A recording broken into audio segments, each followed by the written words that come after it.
I'm Ann Alfano. I'm the administrative principal of Cuyahoga Falls High School. I just finished my 4th year, and I am here to present the progress on my goals for the building goals for my end-of-year final report. The first goal indicated on the report was to implement the new standards-based 90-10 grading system building-wide and 100% in the classrooms. That was completed, although we had some minor snags and a lot of discussion as the year went on. I continue to monitor the grade books to make sure that teachers are following it and managing all the issues and problems with regards to student and parent understanding. I would say the grade books are in compliance. One of our biggest issues has been the assessment piece and making sure that teachers are using alternative methods of assessment rather than just a pencil and paper test, and so that's something that we have been working on and will continue to need to work on.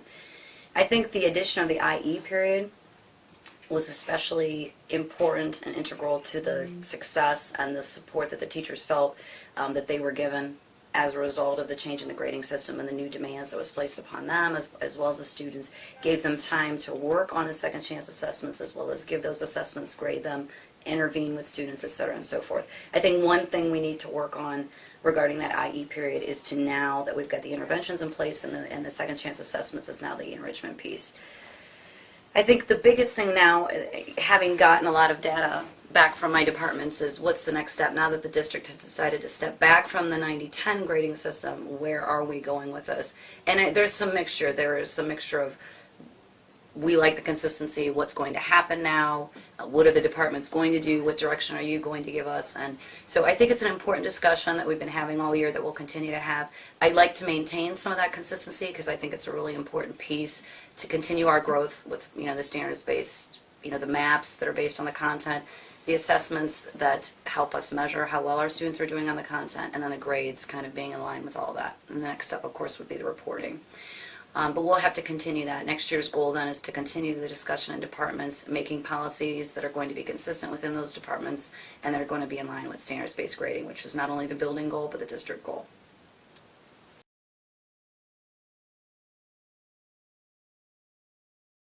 The next goal, Goal 2, as indicated on the report, was one of Dr. Nichols' pushes that we assumed at the high school and all the other buildings, and that was to integrate Marzano's instructional strategies. And it was into our instruction assessment by the walkthroughs by the end of the 3rd quarter, which has been completed, but I've continued to work on that. We've had 100% evidence of the Marzano strategies, some more than others, definitely. We presented them at staff meetings. At May, all of our staff meetings are professional development sessions, and at May we just worked on the plan assessment, PBIS, and our plans for next year. The feedback gathered on all the strategies was gathered by the building administrators and then shared with teaching and learning, because some of those things changed. At first we had some teachers teaching them, and then we had some building administrators. We do need to do some work on generating hypotheses and non-linguistic representation. I think those are more non-traditional teaching approaches, although the feeling in general from my staff was these are a lot of the things that we're already doing, so it's nothing new, but they felt that it was interesting and relevant, and it was a discussion piece. It's important that we have those discussions about teaching strategies.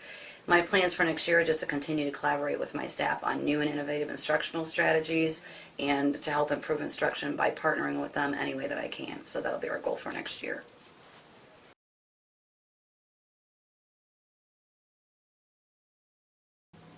Hi again, Ms. Alfano, now with the report on Goal 3. That was to pilot PBIS, the Positive Behavior Intervention and Supports, with my team, the building leadership team, to find out what the best method of approaching it would be at a high school level. And that was a lot of fear that my staff had. We could see it working in elementary and middle, but how do we make it work for the high school? And so the big focus for my building leadership team this year was not only to learn as much as we could about the positive behavior supports, but how we're going to make that relevant and work for the high school staff and students so we can improve the climate, which is the ultimate goal. We were to have that and a plan in place by the beginning of the 3rd quarter to pilot, and we've done that. It has been completed. I've conducted monthly meetings with the BLT, but they've been in a lot of staff development with Karen Irwin, and we've finalized all of our plans for implementation in the fall. We've filmed the video. We've got the signs getting ready to be made. We have the staff development plans prepared for the staff, the teachers, when we get back. We were going to do it at the end of the year, but we thought it'd be a little bit too overwhelming, so we kind of rethought that. We're going to be doing that at the beginning of the year on Waiver Day. When we present our goals, we'll talk about the PBIS, what their what our expectations are for them, how we're going to support them during the year. And of course, we'll have to visit at the end of each quarter to make sure that it is actually working. We're, making sure that the staff feels that they're being supported in what they're trying to do, and then we make changes as needed. So we're prepared, we're ready to go, and ready to launch on day one for PBIS, and that's goal 3.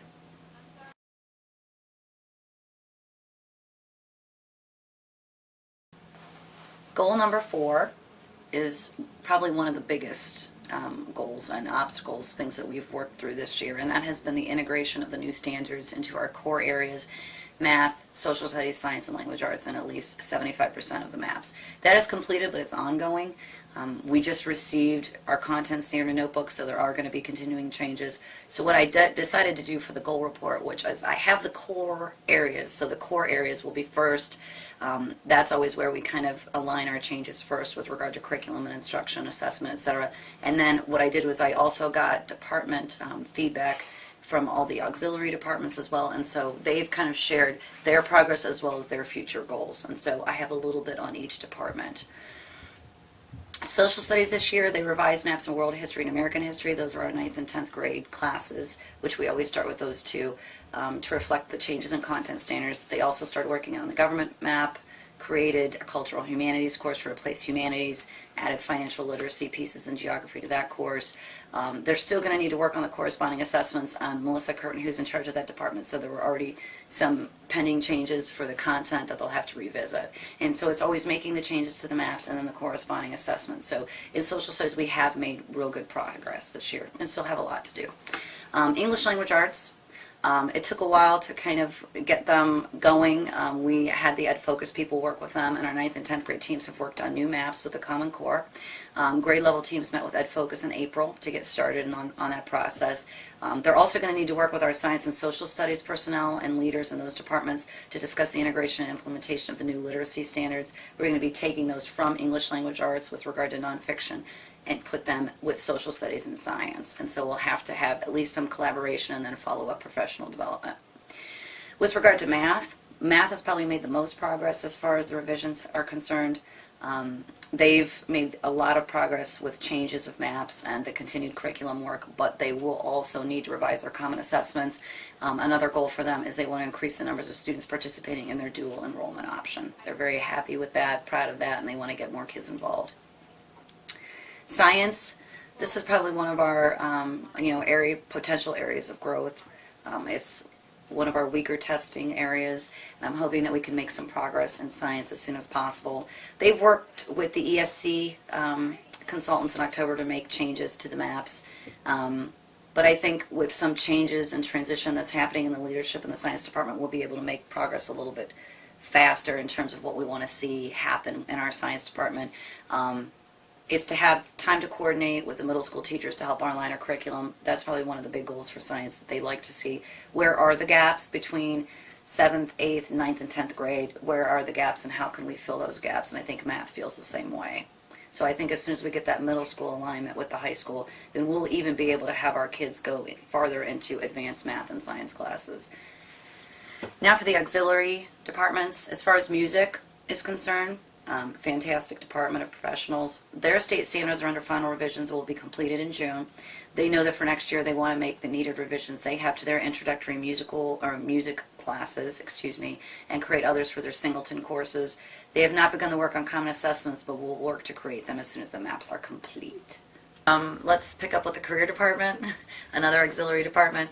They've continued their work on curriculum map and assessments, but the difference with career department from the rest of the school is that we have the 6th district compact, and Mary Jane Stankina is extremely pivotal in helping to assist us with those curriculum changes in career, and so we like to partner with them.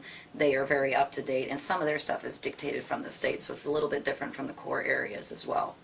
Foreign language. They want to continue the work they began on Labor Day to create alternate assessments for students to help increase their content mastery in foreign languages. They have also worked to research interventions in the various language, but they're going to need some help with French. They see some changes happening in the French department, and so as far as intervention goes for French, they want to explore some different software options.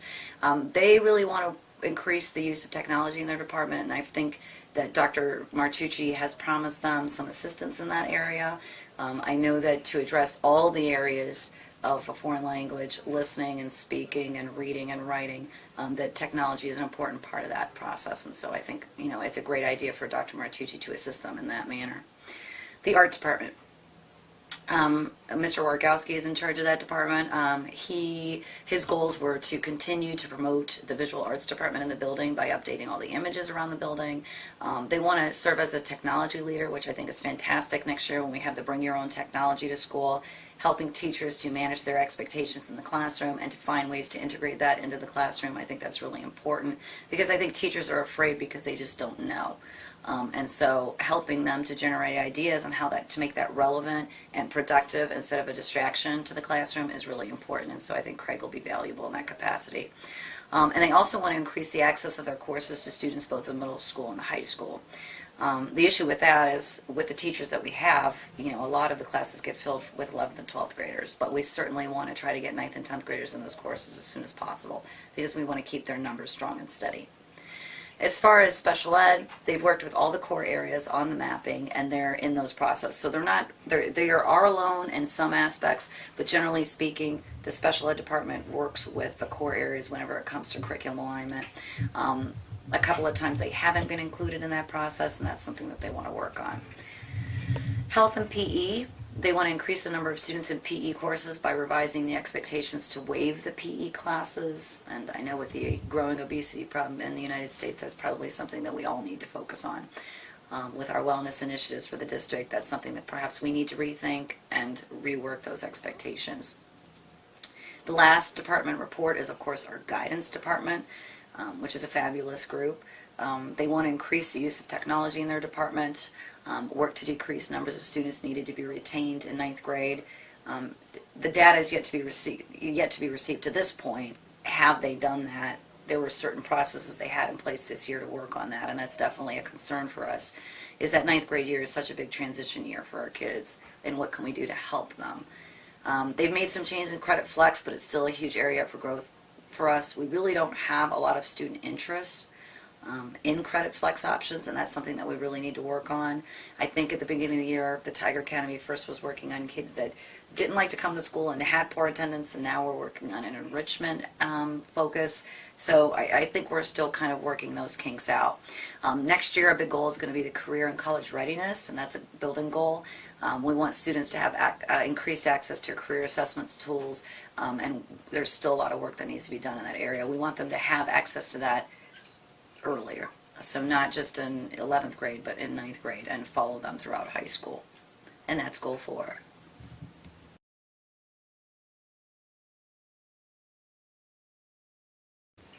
Goal number 5.